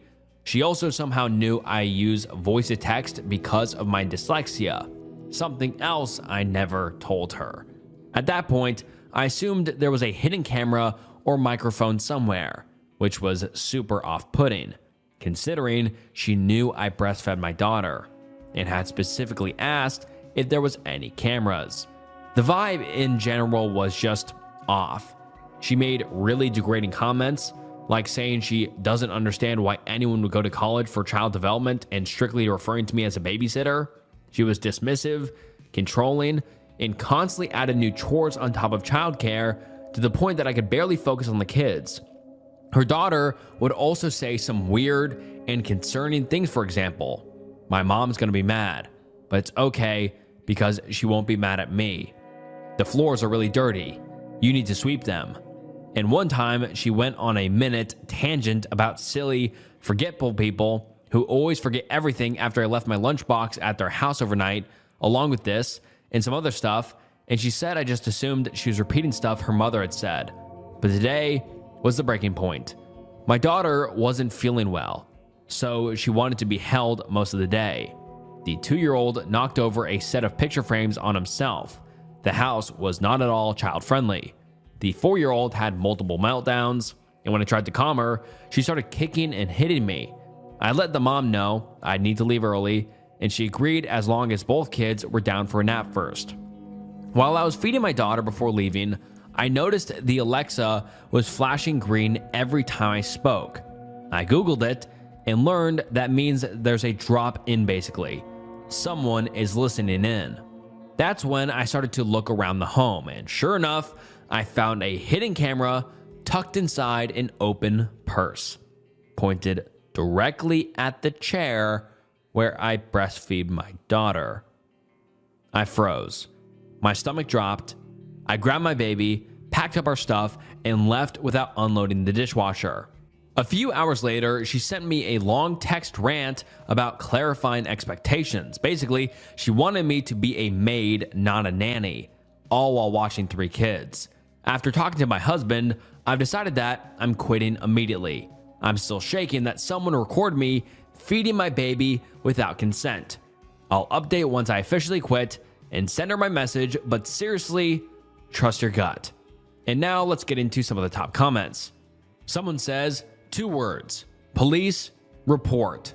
Someone else replies to that saying, holy shit, OP, that's absolutely disgusting and definitely illegal in most places. Recording someone breastfeeding without consent is a serious crime, like exploitation level serious. Document everything you can remember and definitely file that police report ASAP. The fact that she was so sketchy about paper trails makes way more sense now. She knew exactly what she was doing. Someone else says, call the cops, call the cops, call the cops. If possible, take a picture of the camera spot, assuming you're ever going back there. Someone else says, I would report to the police and the website. It's unbelievable that not only would she be recording you like a weirdo, but also using you as a maid when you were hired to take care of the kids. But for real, how do you know she's not selling videos of you? She sounds off the rails. And I'd even make that connection. That's totally true. If she's recording it, she could be posting it somewhere or doing God knows what with the videos, which is so terrifying. And now the OP gives us an update. Let's get into it. I found a hidden camera pointed at where I breastfeed my baby. I forgot to mention in my last post that I unplugged both the cameras and the Alexa before I left that day. Between that and my mom, who's a therapist and have talked to her before, strongly believing she's a narcissist, I decided I will not be returning. My mom actually helped me write a text to keep things calm and avoid any retaliation. The nanny mom knows where I live, so we wanted to be careful with how I worded it. Here is what I sent her. Thank you for sharing your concerns. Today was definitely a rough one with sick kids, lack of sleep, and a lot of challenging behaviors. After reflecting, I feel that with the expectations and the different ages, this position isn't the best fit for me. For safety reasons, I believe it would be better for you to find someone else. 2 male knocking down the picture frames today because I was preoccupied with 4 female, and my daughter has really shown me that it would be best for me to step away immediately for everybody's safety. And to be honest, that was a very, very respectful and chill response in my opinion, or a text. Like, if that was me, I'd be like, hey weirdo, why the fuck are you recording me when you said you wouldn't be recording me or have any sort of cameras? Like, that was a very calm and collected response. But then she replied with, okay, wow, that was pretty unexpected. I disagree with the immediate safety concern, especially being that he is 20 months old and didn't do it with malicious intent, but I respect your decision. I will calculate your time and pay you accordingly. My mom said this is a typical response of a narcissist, taking her child faults as her own. I just replied, thank you, and she did end up paying me, but only about 1/3 of what I was owed. Here's the message she sent with the payment. Paid. 30 minutes removed for unfulfilled obligations that I had to tend during my lunch today, and 6 hours removed for previous overpayment of miscalculated hours. Thank you for your time with us. Oh my God, that just pisses me off. 30 minutes removed, and like that just, okay, I'm not even gonna get into that. That is just wild that she paid her 1/3 of what she owed. But let's continue. The unfulfilled obligations she's talking about, dishes. I'd already cleaned, but didn't put away from the night before when I wasn't even working, and not sweeping the floors. Also, looking back, I feel like there was a lot of mind games she would play with me through stuff she heard and saw, including her miscalculating the hours. She randomly started counting my 5 hours days as 6 hours and would constantly mention it and write it on my clock-in sheet. I don't know if she was testing me, it just feels odd. She would also constantly repeat that she was a good person and had good morals, even sometimes going as far as repeating she's a good person 3 times in the same conversation. I haven't filed the police report, but I also don't have any photos. I've reported her to the CARE website, and she already has a post up. I'm planning to check in occasionally to see if it's taken down, and she hired somebody else. They sort of live in my neighborhood, so maybe I'll be able to catch the nanny on a walk and give her a heads up. They also had a nanny before me that left abruptly as well. A few people pointed out in my last post that I was being severely underpaid. You're right. I've already started looking for other nanny positions and have been offered $22 to $25 an hour, which just confirms how much I was being taken advantage of. And then the OP makes a quick edit saying, "It has been about 4 days. I mentioned I had found her on CARE. I saw a post up now. She's offering $15 to $18 an hour. The $18 an hour is a lie. I doubted she'd find anyone in that price range, but sure enough, her post is taken down." I looked in her account. Still up, so I assume she found a new nanny. I took the long way to work and drove by her house, and sure enough, a mom of 1 or 2 kids was standing outside holding their baby. Can't help to think she's trying to do this to another mother. I'm afraid to say anything to this mom because what if it's her family? Once again, my mom has practically diagnosed her as a narcissist, and I'm terrified of what she would do given she knows where I live. And now let's get into some comments. Someone says, "I didn't understand how you left the first post. Weren't you watching children? Did you leave them alone in that house?" I'm not being negative. I would be very angry to be on an unknown camera, even if I wasn't breastfeeding. And then the OP responds saying, "No, the mother worked upstairs from home." And then some people ask if the OP should post the information on Nextdoor and other nannying sites. And the OP said, "I've thought about this. I posted it in a local nannies group just to give people a heads up." Another commenter says, "Tell her that she either pays you everything you're owed or you'll sue her for failing to pay you properly and videoing you. She violated the law by paying you, not as an employee." Another commenter says, "I understand why you're reluctant to file a police report, especially since you don't have any evidence, but I really urge you to call CPS and tell them about secretly being filmed while breastfeeding. That's literally exploitation. In fact, a good reason to just file the report anyway, whether you have concrete evidence or not, is that the video is likely to end up being posted online for profit or otherwise. This woman is a predator. That doesn't necessarily mean that she's a direct danger to her children, but I think a person who secretly records a baby being breastfed might also be doing similar things with the kids. Even if the kids aren't being exploited, the fact remains that their mother is a predator. If you don't call CPS, you'll spend the rest of your life wondering if those children are safe. And having said all that, I feel even more certain that you need to talk to the police. She didn't just record you, she recorded your baby. There's a certain kind of predator out there who likes breastfeeding specifically because it involves a child. If someone secretly recorded my child in any setting, I'd go scorched earth. You are not taking this seriously enough. And that is the last update we have ever got from the OP regarding that situation. But wow, I wonder what happened to the OP. I wonder what they ended up doing. I wonder if the OP ended up filing a police report or doing nothing, or possibly reporting it to CPS or doing whatever. I'm unsure, but hopefully the OP took the right steps to, further prevent this from happening to another mother or nanny or what have you. But very creepy scenario, and I just wonder what came of it. On to the next one. My wife abandoned my girls when she thought there was a home invasion. And the post reads as follows. My 34 male wife, who's 42 female, is a stay-at-home mom. Last week when I was at work and my 2 oldest were at school, 5 male and 3 male, my wife was sitting at the dining room table when she saw a man walking down the driveway and going to the front door. He had what she thought was a hammer. She went to the front door and the guy was trying to get in.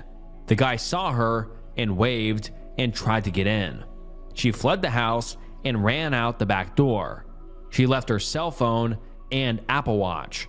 She also left our twin girls, 8-month-olds. They were sleeping in their cribs. She ran through the neighborhood looking for someone to help her call the police. Eventually, she found someone and they called the police. The police responded and cleared the house. Turns out it was a repair guy who was supposed to go to our neighbor's house and had been told that no one else would be home and to just come in. She is mad at me for not being more supportive of her. I was stunned when she told me and was surprised when she said she left the girls.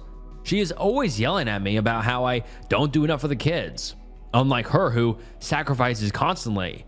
I don't think that is accurate, but it is besides the point. We have been having major issues in our marriage for a long time apart from this. She is acting like this is one of the most traumatic events of her life, which is making me madder and madder. I'm having a real hard time putting this one behind me. If this guy had actually been a bad guy, she would have abandoned our girls to him, also she could save herself. Our house isn't that big, and people in the neighborhood and online know we have 2 little girls. I honestly don't know what to do.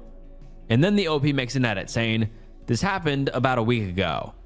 I spent about an hour on the phone with her that day trying to console her.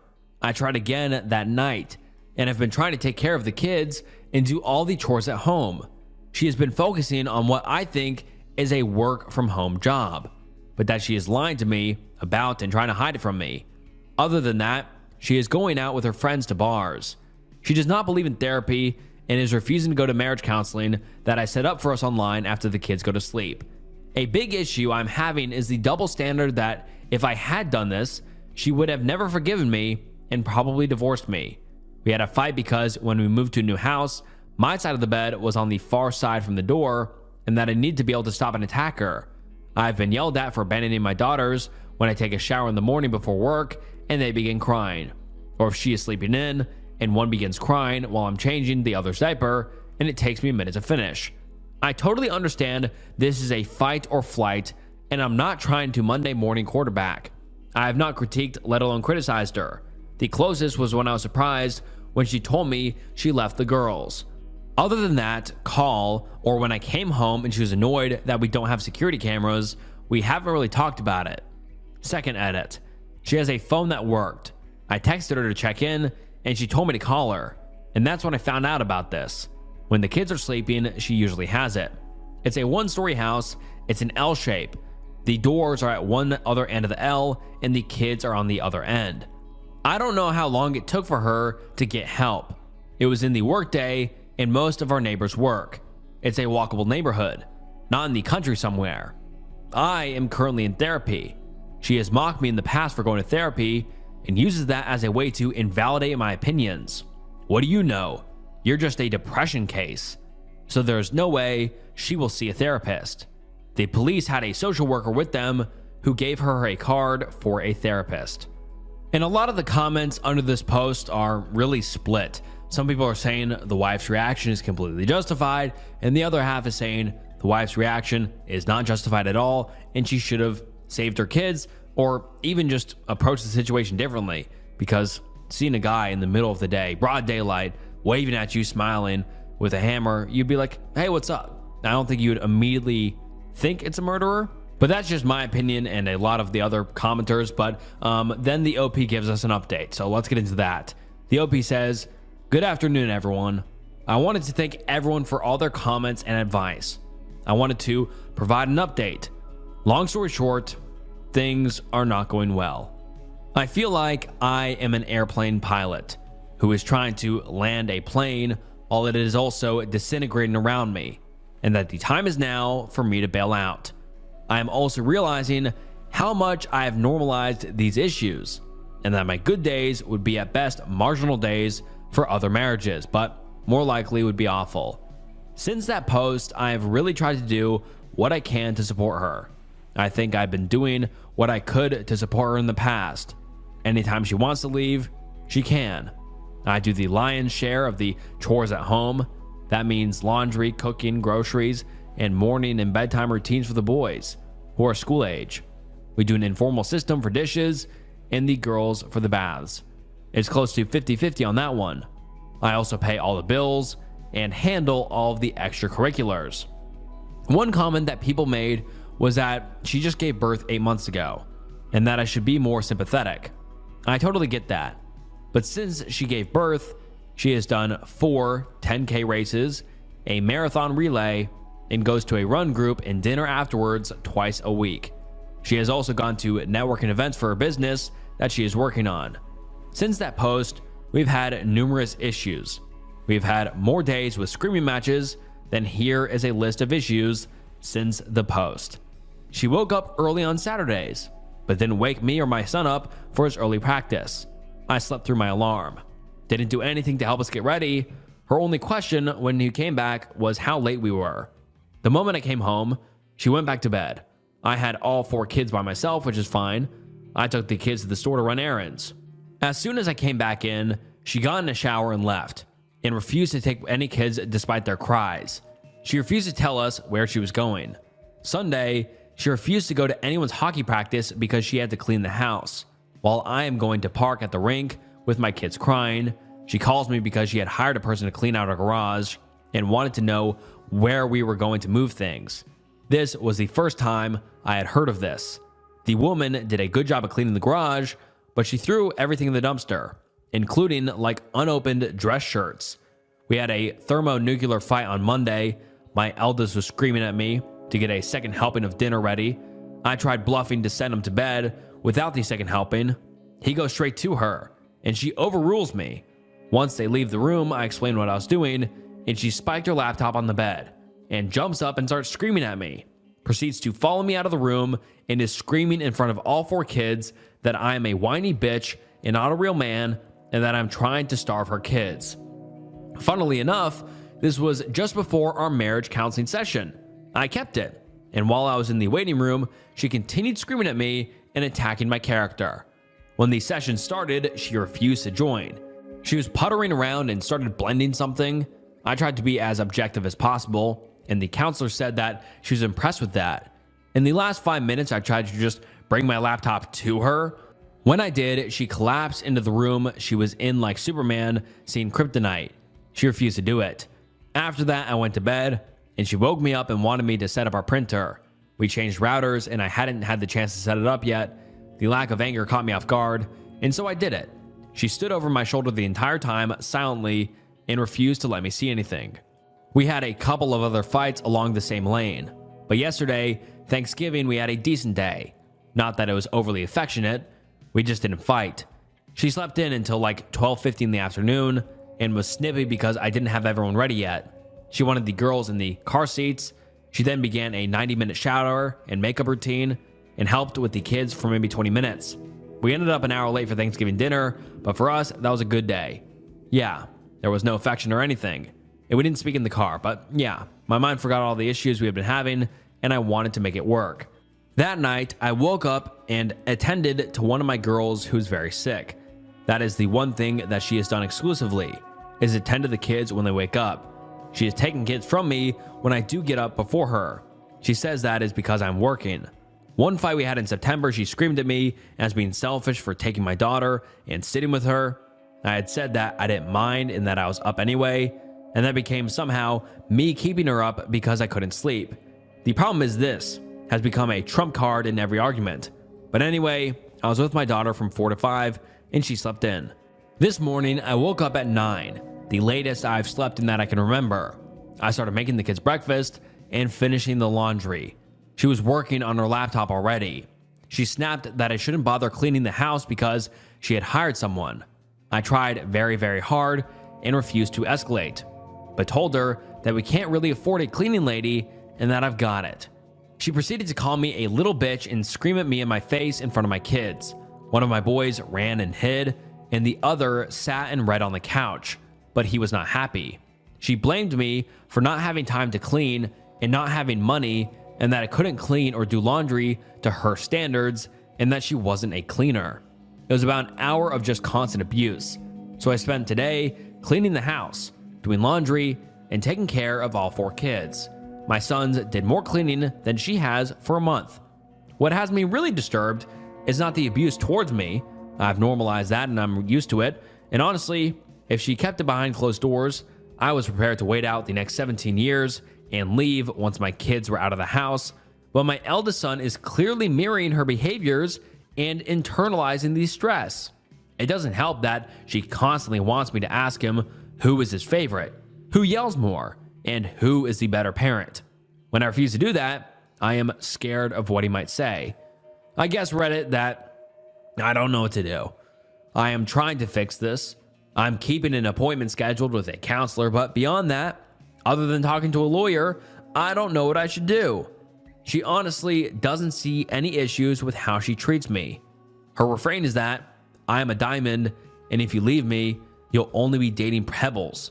Besides that fact that I don't want a divorce, and she spent the last 6 years threatening a divorce, I don't know I can show anyone who is that out of touch with reality, or seemingly so closed off from recognizing that they have a role in causing and fixing the problems with the marriage. And wow, man, that really did seem to spiral after the whole fake intruder situation.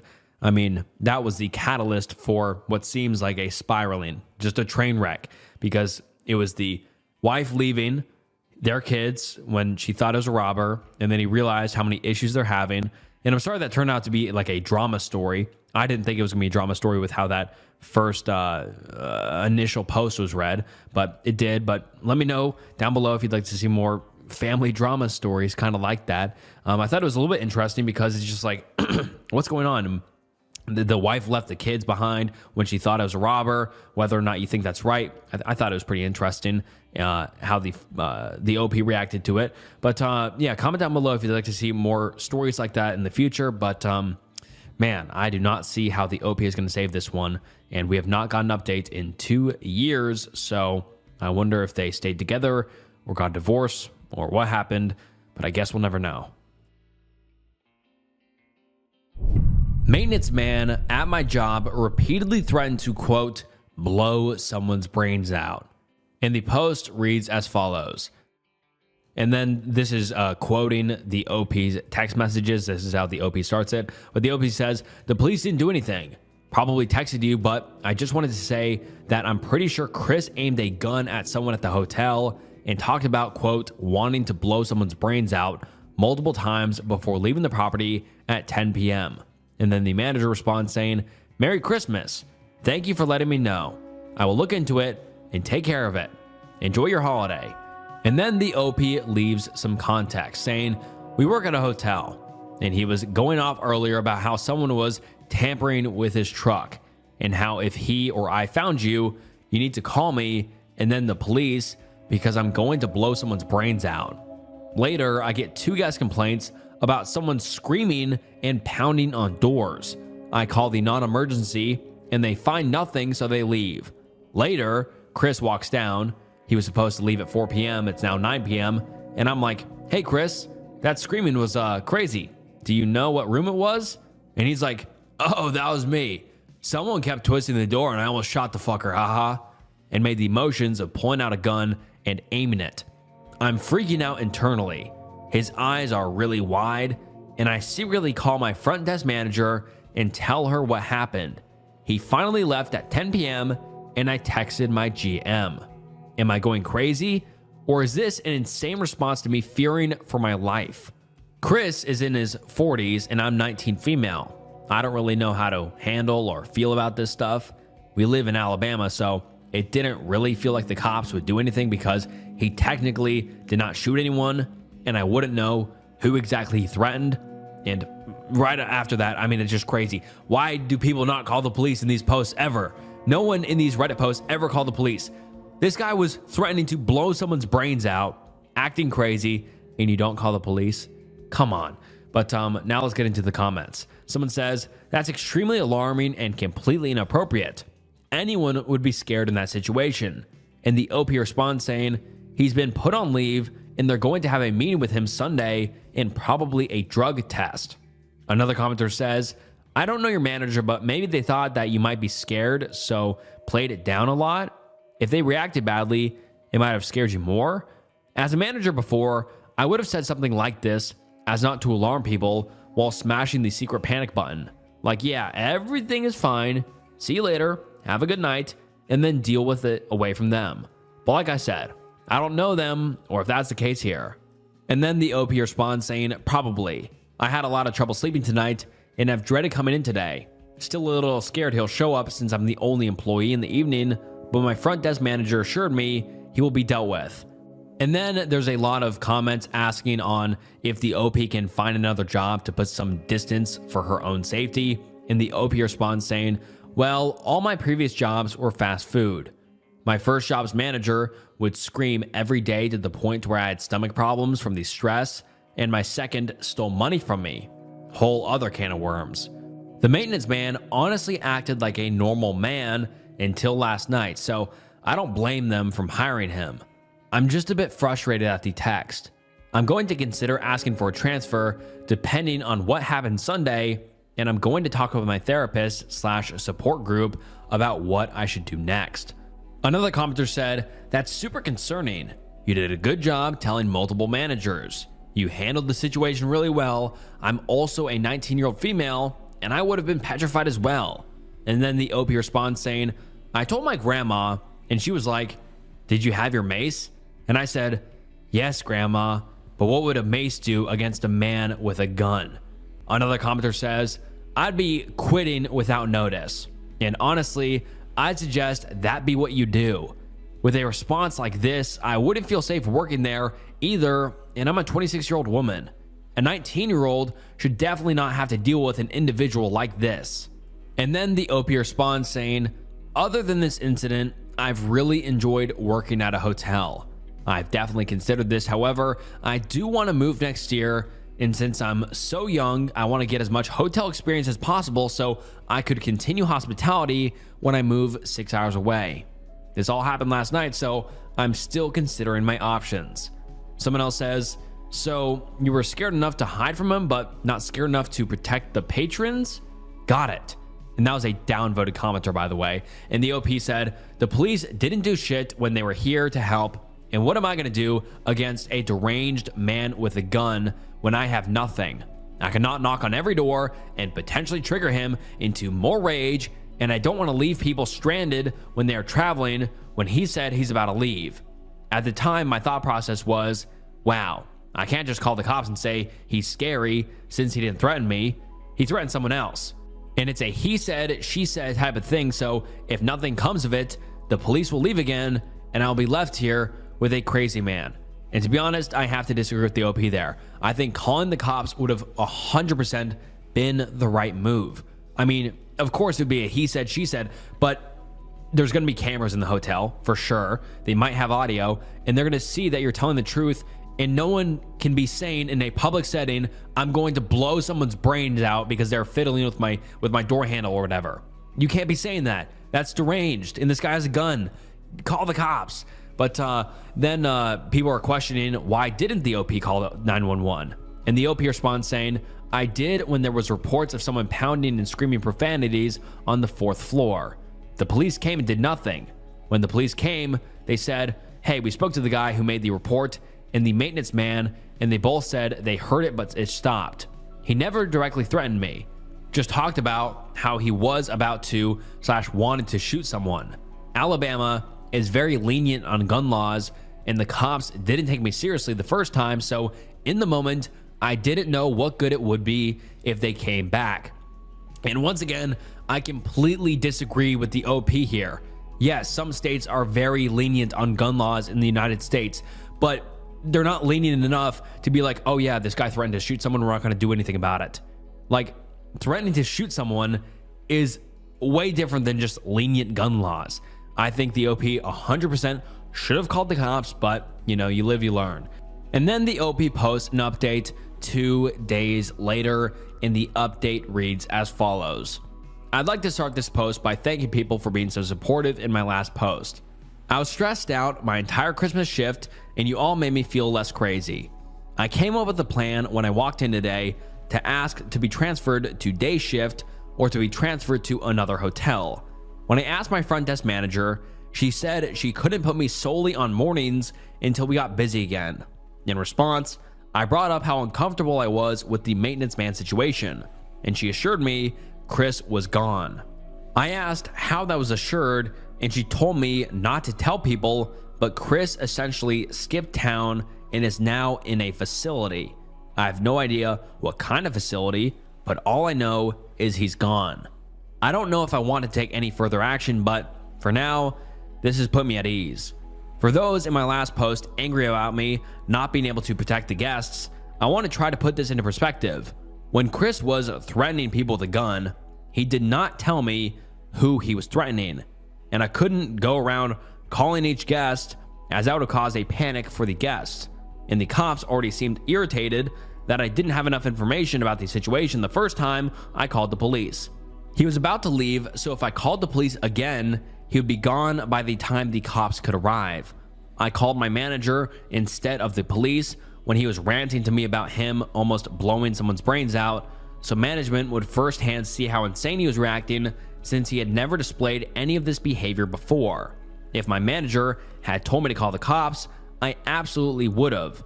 I care about my guests, and my main concern was to not set him off and to quietly ensure he left. And with the resources I had, the best way to ensure that was to let him leave by myself. I don't know how many of you actually live in the South, but from my understanding living here, reporting his behavior is more complicated than you think. Alabama is a free to carry state, and you don't even need a permit to carry.